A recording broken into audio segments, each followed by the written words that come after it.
তোমাকে ডাকছে, তুমি শুনতে পাচ্ছ না? কি বলছে? যাও শুনে এসে খায়ো। আচ্ছা ঠিক আছে। কোথায় কখন থাকো বলো তো? জুতো তোমার নোংরা হয়ে গেছে, দেখতে পাও না? আমি এখন অফিস যাবো। মানে কি মানে করছো? আমি এখন অফিস যাবো, বুঝতে পারছো না? ঠিক আছে, করে দিছি। শ্রাবণী, বাবুকে ডাক, দেখে এলে। ঠিক আছে মা। মা, এত খাবার, একটা মানুষ এত খাবার খেতে পারে? কিছু বলবো না তুমি, বসো তো।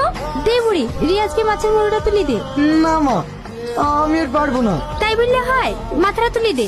সালমা, আমি এই বাড়িতে থাকতে পারবো না। আর কতদিন চাকরের মতো কাজ করবো বলো তো? একটু কষ্ট করোই না। তুমি করো, আর এক মুহূর্ত নয়। তোমার বাপ মা মরবেও না, আর আমাদের কষ্ট যাবেও না। আমি এক্ষুনি এই মুহূর্তে চলে গেলাম।